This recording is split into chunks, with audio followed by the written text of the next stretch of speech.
Well, we've come to the 2024 season. You thought it was going to be fun. Next, Wheelhouse and Eric will try to explain the madness of the Houston Astros. Jainer Diaz, this is Locked On Astros. Hello and welcome to Locked On Astros, your daily Astros podcast. Here are your hosts, Eric the Man Huysman and Brett H-Town Wheelhouse Chancey. We are Locked On Houston Astros, and we hope that you join us for a daily Locked On Astros podcast. Thank you for making us your daily listen on Apple, Odyssey, Spotify, wherever you listen to your podcasts. Go and check us out. Go and check out Michael Connor on the Locked On Astros postcast. You can find both shows on YouTube. You can find them on Amazon Fire TV as well. Just search the free channels app. And today's episode is brought to you by Monopoly Go. If the Astros have dropped 6 games in a row to the Yankees, why don't you play Monopoly Go? It's a fast-paced game that lets you team up with your friends for a tournament to lock awesome prizes and unique stickers for trading, cool playing pieces, and hilarious emojis for taunting your friends. So download Monopoly Go now, free on the Google Play or the App Store. Game on. And Brett, where can I find you at? They can find me at H-Town Wheelhouse on X, Instagram, and TikTok. They can find me at Stros411 on X and on Facebook. They can find me at Back to the Bullpen on X and Instagram, where I'm always positive, always Stros. I'm not sure what happened there, Eric. I was embodied by something else. This season is just something that I don't think any of us imagined. I know coming in, we kind of saw some injuries. And look, I was reminded of times that weren't as good when I found this ticket from 2007, Return of the Good Guys. It was actually a game where the Astros won. They beat the Royals. It was actually an exhibition, though, so it didn't count for anything. I did get Brad Lidge to sign my jersey that day, my USA jersey, but 2007 was a rough season, Eric. This isn't the first time we've been here, but for a lot of fans that really just came on board in 2017, and some people, you have to admit, like, you hadn't been around for a while. This is the dregs of Major League Baseball, and we got a lot to talk about. Could this be a 100-loss season? I mean, a rerun of Game 1, Arrighetti getting lit up. But I think there's some breaking news on the managerial front. Eric, what do you got for us? Yes, I've just got a text from my source. It says that now this is from somebody with knowledge of the situation. So just take it with what you will. But they haven't decided if Joe Espada will be fired at any point this season. But the next manager will be probably Morris Buttermaker. The Astros really felt like he did a good job with his former team, the Bears. They almost beat the Yankees in the final game, and they felt like he had the drive, the willpower, just the motivation to get those guys to get the job done. And unfortunately, they fell a little short. But the Astros feel like Morris Buttermaker is the man for a job. Well, look, here's the thing. Here's the thing I remember about Morris Buttermaker is he took this island of misfit toys kind of kids, and he turned things around. I mean, this dude came to the club and he was drinking too much, and these kids set him straight. He had kids that were rebels. He had the one kid that smoked the cigarette and rode the motorcycle, and he was all about that. And then you had the little blonde kid that was always getting in fights and stuff. And then you had the girl on the team, and the boys didn't mind that. And then all of a sudden, this team, the Bad News Bears, becomes a team that just goes out and whoops tail. And so, look, if Buttermaker is able to make a difference on this team, and if that the unfortunate event happens to where Espada is let go, I cannot argue with that move. Wait, people in the comments are saying that was a movie. I thought that was a documentary. No, that was a documentary on one of the greatest turnarounds in baseball history, the Bad News Bears. And look, the game that they played in the Astrodome, my friend was actually there when they were filming the documentary on this. So you know what? Salute to the Bad News Bears. I mean, hey, why not? Shoot, Scrap Iron Phil Garner would be good right now. I know the Astros started 15-30 that season. That's right. They did start 15-30 that season. So yeah, Eric. I mean, look, what are you going to do at this point? You got to laugh at yourself, right? Because look, for the first time in my adult life, I see a Kyle Tucker solo home run in the first inning, and I'm not at least. I mean, I tweeted something about it, but I was like, okay, what else? Movie, I know how it ends, and I think I even put it on X. It's like this exactly the same thing that happened, and then Justin Verlander got lit up for 7 runs. Spencer Arrighetti got lit up for 5 runs. Let them play. Let them play. Yeah, for those of y'all that don't know who Morris Buttermaker was, it was the movie called Bad News Bears. If you haven't watched it, go watch it. It's kind of older movie, but it's a great movie. And the Astros need something to light the fire under them. And a lot of people have been calling for Joe Espada to make some lineup changes, notably dropping Alex Bregman down in the lineup. And you have Dana Brown going on the on Sports Talk 790 saying that, oh, yeah, I think it's about time that Bregman gets dropped as well. So we'll talk about that in a second. But maybe Joe Espada was listening to Sports Talk 790 today and said, maybe since the GM's on the radio talking about that, maybe I need to go ahead and drop Alex Bregman. Well, I gave Mr. Sean Salisbury's flowers. I said, look, if you and Brian have the power to influence the GM, by all means, come up with some other ideas. And I think he appreciated the tweet. Look, I'm serious. They've got one of the best morning shows. Actually, I'm sorry. I said that on the show when I called in. To me, they got the best morning show. They're my favorite show to listen to, but I listen to Locked On Astros first. Yes, I do re-listen to our show. I listen to our show every morning. I also catch Brian and Sean. They do a great job. But Eric, like Kyle Tucker is leading the American League in home runs right now. I mean, tied with Shohei Ohtani too for Major League Baseball. Exactly. I know. And there's no headlines about him because he's not on the Dodgers. And then Yordan Alvarez goes down looking tonight. And then the next at bat, when he's swinging, he's looking at strikes and swinging at pitches off the plate. Something is not right between the ears with Yordan Alvarez. And there's some other things that popped up that we may have concerns about in the bullpen. Yes. So the next topic that we're going to definitely address, Tucker's been pretty good lately. He's one of the bright spots. I think the Astros are going to end up kicking themselves for not extending him. We could talk about that later. But Bregman is batting not fourth anymore, not third, not second, definitely not leadoff. But what he's batting now is sixth. And what Joe Espada said, he's trying to get him hopefully to relax a little bit and get him going. So we know what Bregman's been doing. He's been popping up a lot. He's been still getting a lot of walks. He still gets on base a lot. He actually, this season is doing pretty good with runners in scoring position. He's actually one of the few hitters on a team that's doing pretty good. But in other situations, he's not doing that well this year. So I believe that he's he's 9 for 32 with 11 RBIs with runners in scoring position this year. So he's one of the guys that's doing okay with runners in scoring position, 281 batting average. So, but what he's not doing is he's not getting on base and with the hits. He's walking and not getting hits the other way. So I think what he's saying is that we all know that Bregman is a slow starter, but this is getting a little crazy. So we have several comments from the manager and the GM. So I guess before we talk about what the manager said, let's go ahead and talk what Dana Brown said on Sports Talk 790 today.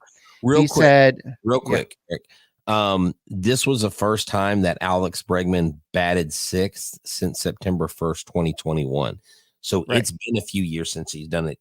Chandler Roan tweeted that. I'm sorry. Go ahead with the tweet. All right. So Alex Bregman, he needs to get hot. He's our veteran. This team will roll when Bregman rolls. He will get hot. Mark my word. He's an important piece, and he needs to get hot.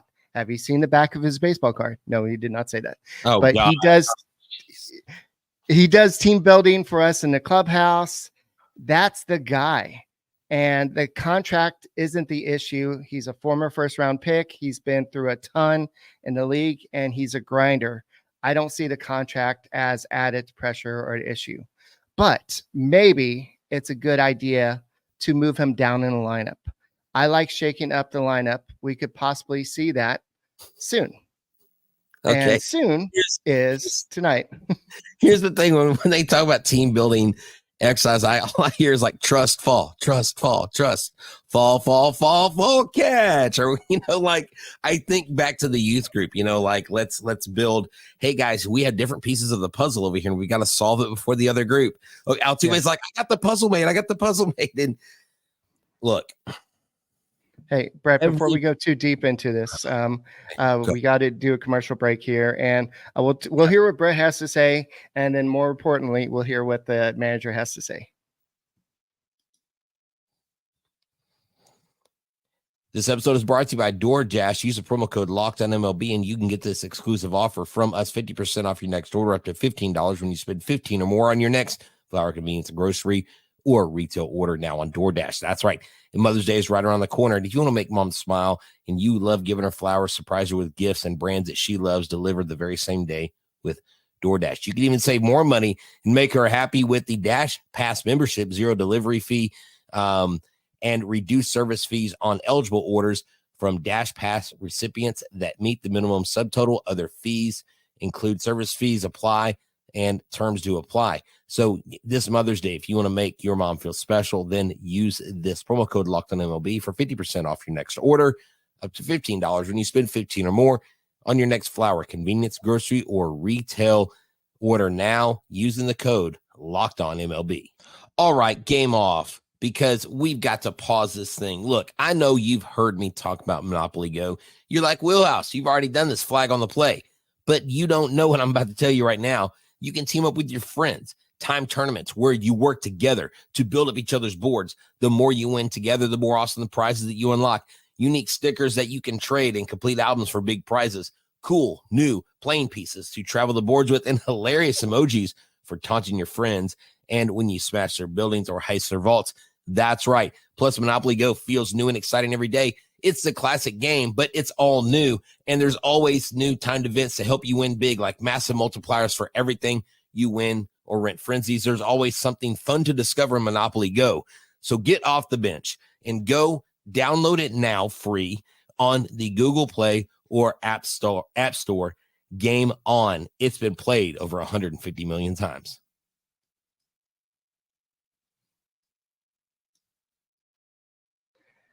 Guys, thank you for making Locked On Astros podcast your first listen every day. Whether it's on YouTube, go and subscribe to us. Go and make us your first listen. Apple, Odyssey, Spotify, wherever you listen to podcasts, go and check us out. And you can go ahead and watch us now live on Amazon Fire Stick. You could just go search the free channels app. You can watch Brett and I go and do that. You can also watch Locked On Sports Today. It's the first ever 24/7 streaming platform out there.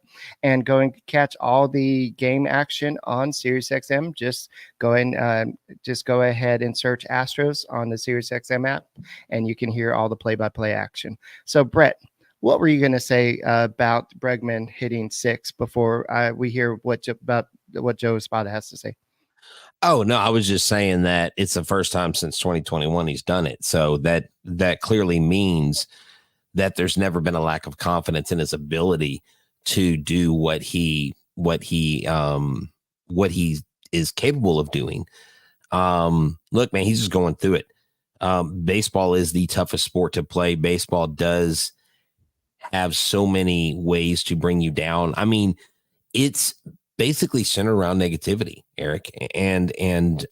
But there's a lot of people saying, well, because they lost Maldonado, because they lost this guy, because they lost that guy, their feelings are hurt. I'm like, look, if these are $1 million players and their feelings are hurt because a player leaves, then they are clearly not earning their money. So tell us what Joe Espada had to say. Dana Brown also had to say this in an article I read. He's working his tail off. He's grinding. He's in the cages. He's watching video. He's looking at the data. He's working, but he's coming up short, and we need to get him hot soon because he can carry you for a couple weeks, and we're going to need him to do that. So this is what Joe Espada said. But Breggy is a professional, and he understands what we're trying to do, what's best for the team and for himself. I would like him to just kind of control the zone. When he gets his pitches to hit, be able to handle them. He's been having some better at bats, and now trying to get him in a groove and get him going. So, like I said, he's got the good plate discipline. He's able to draw the walks. He's able to he sees the zone better than anybody else. He's just not able to make that connection that we've seen in the past. And even despite the early struggles in the season he's had before, he's not able to break out of that. So the Astros are trying to do that, and they moved up Jeremy Pena in the lineup. And I applaud them for moving Jeremy Pena up in the lineup. He had a great day. I don't know if he's a cleanup hitter. He was a good cleanup hitter today.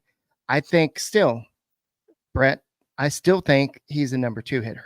And I've been saying that he needs to go hit second in this lineup. I'll tell you right now, if Jordan continues to do what he's doing, yeah, you need to drop him too. I'm sorry. I mean, look, I'll go with what I said last night. Someone needs to go into this clubhouse and absolutely disrupt the ethos and disrupt just the whole aura of the clubhouse. Like, make it like freaking war games. Like when they come in, I don't care. Get like elementary with it. Like when they come into the clubhouse, make it look like Mad Max Beyond Thunderdome, and have like this freaking hardcore just rock music playing. And like, we're going to go out there and we're going to be warriors, and we're basically going to bash the Yankees' heads in. We're going to go out there and we're going to demolish them. We're like get hyped up, get pumped up, and talk about your game plan. Talk about how you're going to attack the pitch. You're and like have the players say to themselves, I'm not going to swing outside the zone.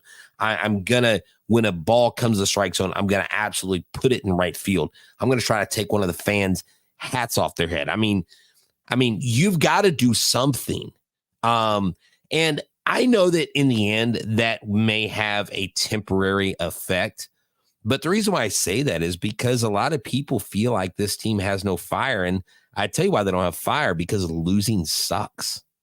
And being in this position sucks. They're at the bottom. We are at the bottom of the league. We are in power rankings 26th. The last time I saw a 26th ranked power ranked Astros team was 2014. Not even 2016, not even 2015. 2014 is the last time I saw that. And that 26 would have been a high number for that team. They are literally the only ones that can help themselves. Arrighetti is 0-4 with the 8.44 ERA. He has showed promise, and everybody's like, oh, well, Diaz is calling a horrible game. Well, did you give him his flowers when he caught the no-hitter for Ronel Blanco? And no, he's not calling pitches down the middle. That's a pitcher execution problem. That's a rookie first time in New York Yankees Stadium. I mean, that's what it's about. I called it yesterday. So, I mean, I did think it would be an issue. And before we move on to Spencer Arrighetti too much, I do want to talk about Dana. Wrong one. So Dana Brown did have some more comments about why to be optimistic or worried about the Astros or something. He just said, we're not having quality at bats, and we're not making pitches when they're needed. We have to have quality at bats when guys are in scoring position. Until we do that, it's going to be tough to turn it around. We have to turn a corner. We'll see how good we are.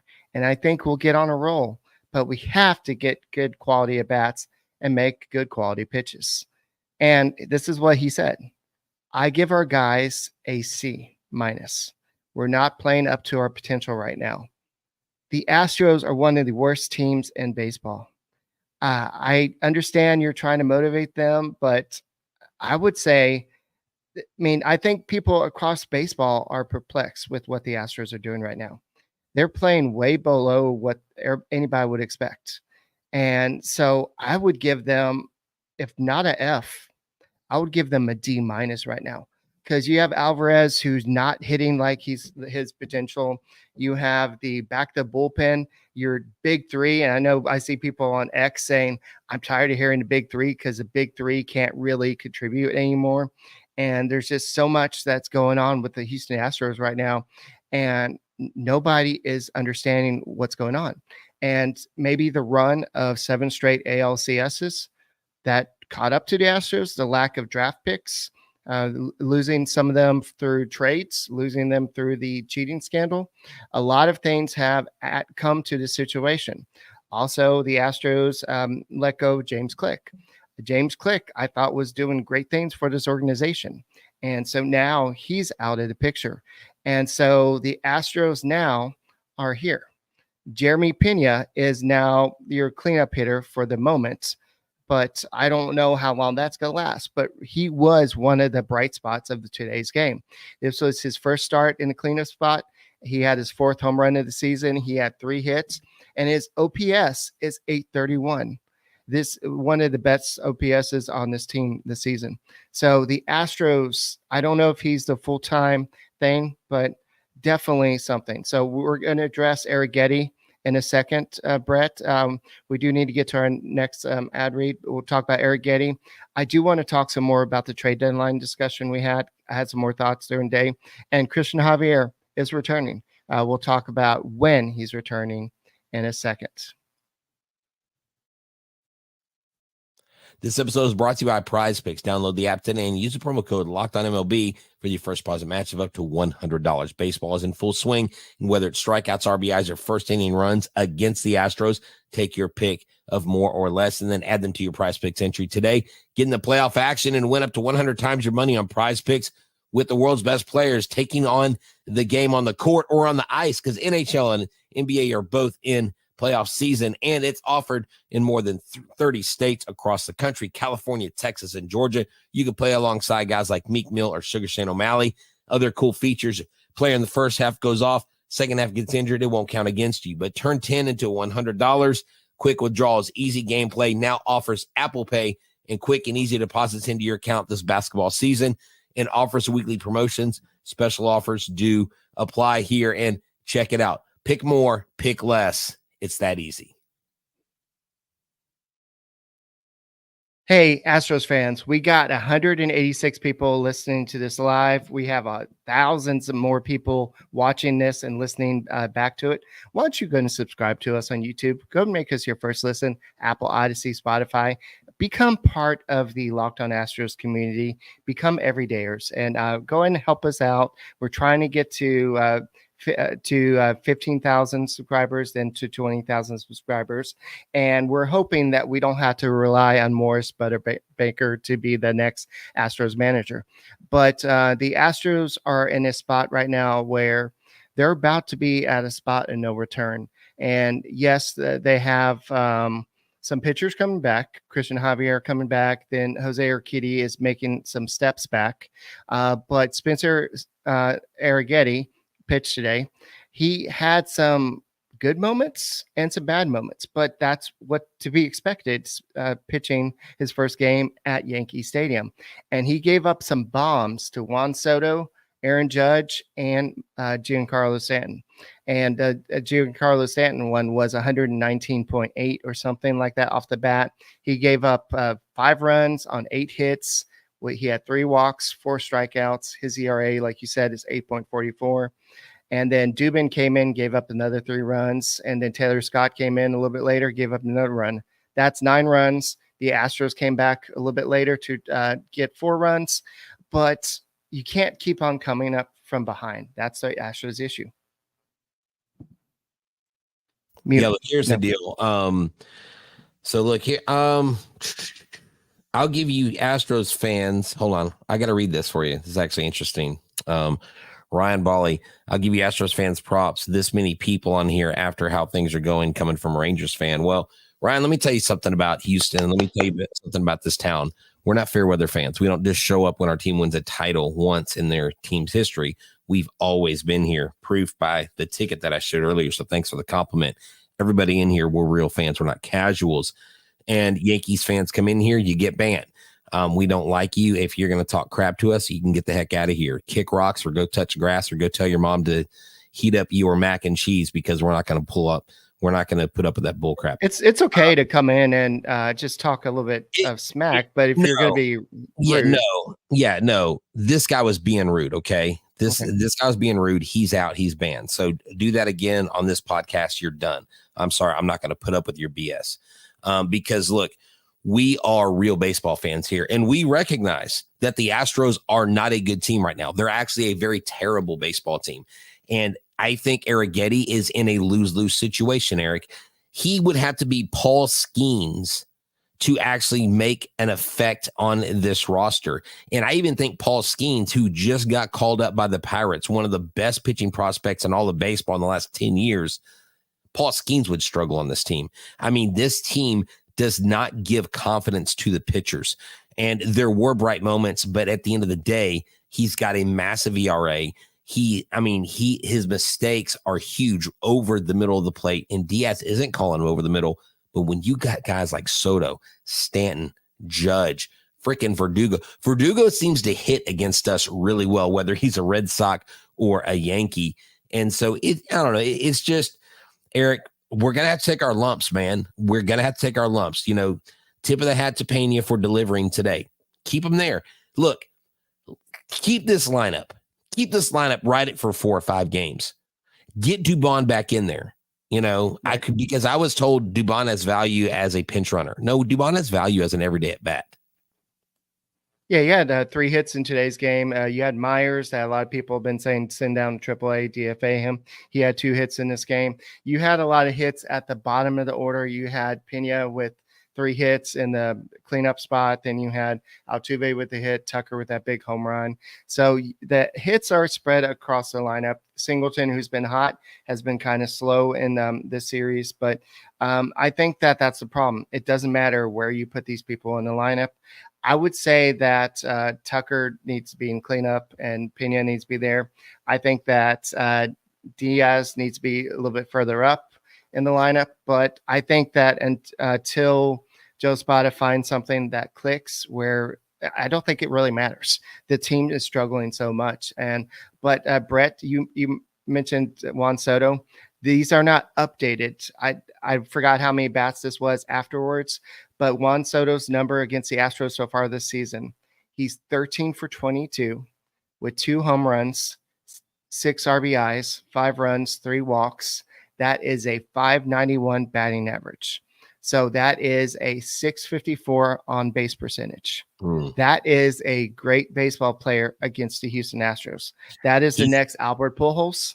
That is the next Adolis Garcia. That is the next Jim Edmonds. That's the next whoever you want to say. This guy is going to be Astros killer for many years. I know they're not in the same division, but this guy is single-handedly killing the Astros this year.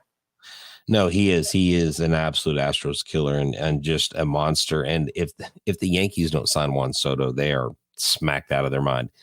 But let me tell you, Juan Soto is going to get paid. This dude is he is earning. And if he stays healthy this year, we're probably looking at the AL MVP. I think Kyle Tucker will get some MVP votes this year, but he won't touch it because of Juan Soto. And if Juan Soto continues to do what he's doing, the sky's the limit for him.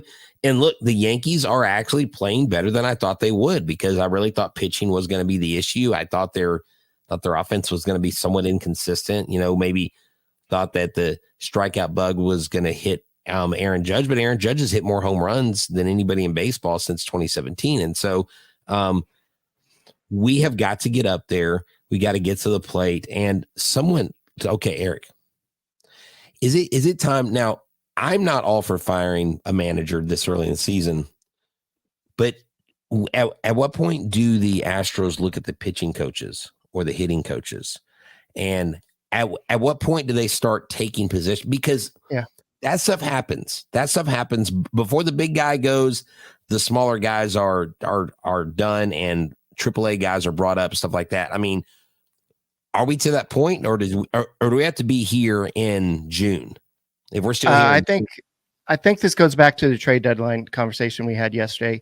I think that a lot of people were misinterpreted the conversation we're having that the Astros need to trade players now. That's not what we're saying. We were saying that the Astros around the trade deadline, if they are still sucking as bad as they're doing, if they have the same pace where they're losing basically almost half of their games they're winning, then they're going to have to trade. And they're going to have to try to rebuild the farm system, because what they have stars. They have a team of players that should be winning, but for some whatever reason, they're not clicking. There's got to be some reason. There's Dusty Baker is not here, and there's a few players missing. There's some people in the bullpen. There's some other things missing from this team, but otherwise, it's mostly a complete team. So yes, it's too early right now to fire Joe Espada. You have to evaluate the team as a whole, and that goes into June, mostly into July. But maybe the first half part of July, around the All-Star break, is when remember when Jimmy Williams was fired around that time. Yeah, exactly. Yeah, and look, I'm not saying I want that for this team. I actually met Joe Espada before the season started, and great guy. I love how he talks to media, like he talks to you. He doesn't talk at you. Dude, I'm real big on communication. I'm real big on when I talk to athletes, I pick up on their body language, and nothing but respect for the guy. I can't imagine how difficult it is, the pressure. But good news is Javier will be returning soon.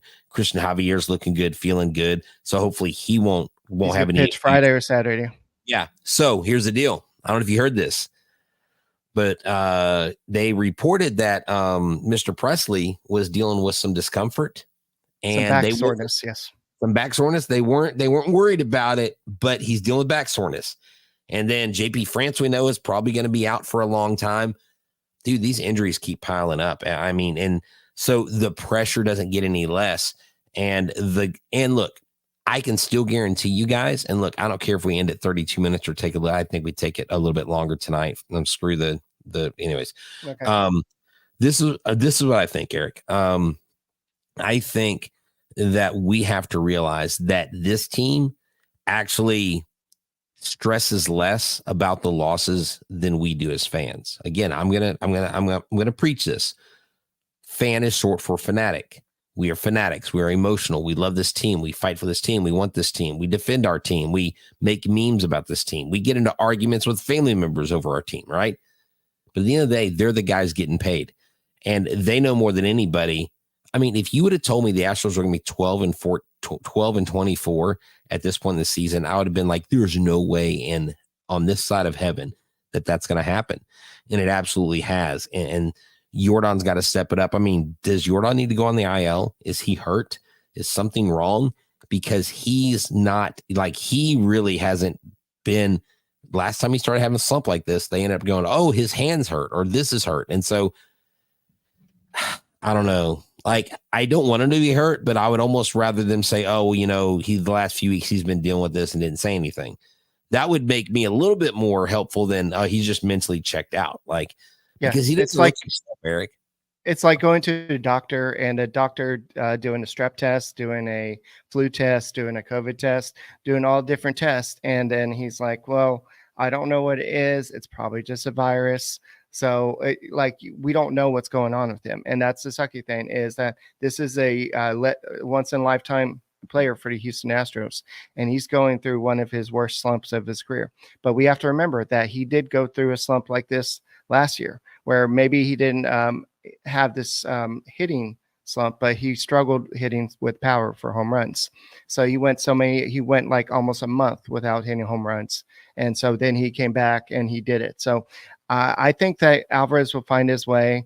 Bregman, he's got to find his way. I know Dana Brown claims that it's not a contract issue, but I think what you're seeing is the team is losing.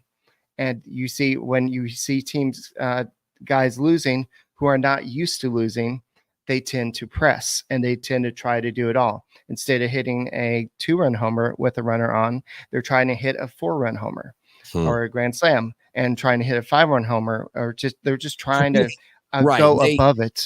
It's just, I mean, when you are pressing, when you get outside of yourself, and that goes back to a conversation I've talked about before, where Josh Rojas said he had credited Josh Reddick, of all people, to help him with this swing. And Josh is like, you're trying to pull everything. And I mean, for instance, let's take a pro, Juan Soto. You know why he's become a better hitter? Because he hits the ball to the opposite side of the field. He puts the ball all over the ballpark. He used to be a pull side hitter. He was pull side hitter. Every time Juan Soto got a hold of the ball, it was going to right field. He was either getting a double or a home run. Right. And then he realized, and he's done it a couple times against the Astros, hit it into left field, get on base. That's all you got to do. Because if you get on base, you have possibility to score a run anytime you get on base. Unless you're the Astros, you get on base and you're going to be stranded, kind of like Wilson in Castaway. I mean, that's what I feel like with this team. I feel like this team is in this perpetual cycle of Castaway or Groundhog Day. You know, that famous movie with Bill Murray where he basically he's talking to a volleyball. Yes. Right. Wilson's talking to volleyball, but no, Bill Murray was literally trying to relive the day, and he was trying to relive the day because he was trying to perfect it. Yeah. Bill Murray was trying to perfect the day, Groundhog Day, where he's like, okay, boom, I'm going to do something. I'm going to shock myself in the bathroom with the toaster, and then I'm going to wake up the next day. And I remember stepping in that puddle, so I'm not going to step in that puddle. And that's what this cycle is. And so the Astros are going to have to, like Justin Verlander said, go out there and put in the work and really grind mentally. What did I do wrong? I promise you, Justin Verlander's next start, he's going to be stellar. He's going to be chasing a no-hitter, or he's going to throw a no-hitter in his next start. Mark my words. Justin Verlander is that kind of worker, but he needs to instill that in the other players. And I just don't know how you do that. This is an individual thing, but the problem is it's systemic and it's in the whole clubhouse, and you can see it and you can feel it just by watching on TV. All right. One of the Astros' most consistent pitchers is going to be on the mound at Yankee Stadium tomorrow. First pitch is going to be 4:05. Ronel Blanco, 3-0 with a 2.09 ERA, 36 strikeouts versus Marcus Stroman. We always thought that he was going to be Astro with that name Stroman, but he's 2-1 with the 3.41 ERA, 35 strikeouts. So this is going to be definitely an interesting matchup. I think that we're going to see more of a well-pitched game in this game. But at the same time, I think in the past game, Blanco had his first off game where he dealt with some control issues. And so you can't do that at Yankee Stadium versus these guys. You see how far they can hit the ball, especially the three guys that hit home runs today. And I love that somebody said on X today, I saw that the 2024 Astros are so bad that even 2024 Aaron Judge can hit a home run against them. He's been struggling. Well, here's right. No, exactly. And look, here's the thing. I got this from this guy Qualstros on X, and I made my own bingo card of different ways the Astros lose in 24. Giving up first inning runs, strand runners on second and third, strikeout looking, fielding error, opposing team mid-starter becomes Cy Young, bullpen craps the bed, pass ball, umpire strike zone, letting Maldi's leadership walk. But I digress. I mean, look, this is the kind of year it is. And I'm not saying you should start a drinking game, but maybe, look, you go to the site and you can print your own bingo cards for free, which I thought was crazy. He was trying to get me to print 20 free ones. But anyways, it is just, they're not just losing one way. They're inventing ways to lose. And you expect a team like this to, if they start slow, boom, they hit that streak, they hit that stride, and they just take off. And we thought that was happening once we got to the next series. So Eric, had they won that second game against Seattle, had they swept Seattle, or had they won 2 out of 3 in Seattle, do you think that would have changed the outcome in New York, or do you think they still would have done this? I think that the Astros just maybe find a way to lose. And I don't know if one series would affect the other one, but I don't know. But I do know that the Rangers are playing better baseball right now. The Mariners, their pitching has been a little bit off this year, but it's heating up right now. So the Astros, I know somebody said that the AL West is not a good division. It's actually becoming a pretty good division right now. You're going to have the 2 top teams. They're going to start to run away with this division, I think, pretty soon. I don't know if the Rangers are going to be able to outlast the Mariners. So the Astros have got to turn things around. But Dana Brown had some more thoughts, and this time it's about Jose Abreu. And he said that Jose Abreu is doing good, and he's hoping that he's about to see some live pitching in the days ahead. And don't worry, Michael Brantley paid a visit to Jose Abreu and helped him out a little bit. And apparently, this is what Dana Brown had to say. I think he's gotten a little too strong and it's slowing his bat down. This is opposed to 8 days ago. This was 8 days ago when he said, I still feel optimistic about it. If the bat speed was slower, I'd be a little bit more optimistic. So in other words, he's having conflicting opinions on Jose Abreu, what's going on. It's either his bat's too fast or too slow. So Dana Brown can't even decide what's going on. Hey, let's sit on this. We got 208 people watching. Number one, I want to say thank you from the bottom of my heart. We love doing this podcast. I actually have friends that ask me right now, how can you do this? How can you talk about this team? And I'm like, because there's no better team in baseball. There's no other team that I want to don the AAA Dana Brown uniform of than the Houston Astros. Yeah, call me a homer. I don't give a crap because I am me, and you don't get to tell me what to do. But here's the deal, Eric. Michael Brantley, that's an interesting discussion. And when I talk about firing a hitting coach, I say that because, look, I have no idea what Alex Cintron does. I have nothing against Alex Cintron.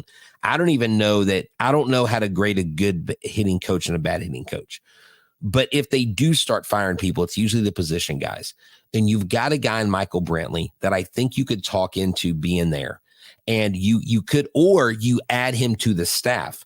Okay, maybe you don't fire Cintron, but maybe you also bring him in as an advisor to the hitting coach and then slowly work him in and then give okay, hey, Mike, I need you to take these three guys in the cage and talk with them. I need you to look at the film on Jordan and I need you to work with him on that. I need you to work with Pena. I need you to work with Dubon. I mean, they've got to find something, Eric. Maybe one of these AAA guys gets a promotion to maybe they add to their coach's staff in the bullpen. I don't know. I don't know if they can even do that. I don't know what the rules are on how many coaches you can have on staff. But at the end of the day, there's going to have to be something that sets them up differently, that sets them in a different mindset. Because if they keep doing the same thing over and over, I don't think they're going to get different results. And look, you talked about the Rangers. They're 7-3 in their last 10 games. The Mariners are 5-5. The Rangers are 22-17. The other day, they were one game under 500. Seattle was one game over 500. They're 20-17. Oakland is 3 games under 500 at 18-21. Oakland actually beat the Yankees in one of the games. If we can't at least beat the Yankees in one game, if we get swept by the Yankees, I mean, what are we doing here? I mean, at some point, you got to change things, Dana. It's not all roses. I get it. I'm the ultimate positive guy, but at some point, you got to go to that hitting coach, say, look, and if these dudes keep throwing blanks out there, if Jordan keeps striking out, if freaking Bregman can't get his head out of his butt and you can't fix his swing, I'm going to find somebody who will. The bottom line is, in Joe Espada, I need to see you motivating this team. I need to quit being so nice. Quit being so nice. These are big boys. These are grown men. Talk to him like you're a grown man. Say it with your chest. I don't know. Maybe he is having those conversations. I have no pulse of this club. I just know what is presented to me. And all I can go ahead. I know that the Astros, with the hitting coaches, I think they're going to say, well, the Astros are in top 3 batting average, on base percentage, that's OPS. Okay, that's great. So what happens when you get guys on base? Why is your approach? Okay, so why do you have a good approach or great approach getting on base, but when somebody gets on base, why do you go into brain fog mode and why do you forget how to hit? Right. That is an attack. That is a game plan. That is a scheme. That is an approach. That is a mindset. Hell, bring in some mental coach. Bring in some dude. They've done that before. Freaking, I don't care. Hypnotize this damn team. Hypnotize them. Do something. I mean, I don't even like, what is that big tall dude's name? Tony Robbins. I don't even like Tony Robbins. He's like a humanist and he's all kind of weird, but bring in Tony Robbins. I mean, do something. Find someone on Instagram that's inspiring. Do something. Yeah. Oh, by the way, a little side note, a little rabbit chase here. Mike Trout has actually said the words that he finds it almost impossible to see the ball at Minute Maid Park. Think about that one. Yes. So, and the Astros are actually hitting better at home this year than they are on the road. Crazy? Isn't that crazy? And yeah, I have the stats right here, but I don't know if we want to go over it. I took a snippet from what was on the screen today, but the Astros hitting at home are batting .271 with a 792 OPS, scoring 4.8 runs, and on the road they're batting .237 with a 651 OPS and scoring 3.9 runs per game. So it's a big drop off, and this is something that's totally opposite of what the Astros did last year. They were a road warrior, and this year they're not, and that's another reason why the Astros are where they are. And I know that Shohei Ohtani's former interpreter, IP, what is it, Ipe? He will. I know it's been a while since we talked about it. So we called him IP. It's Ipe.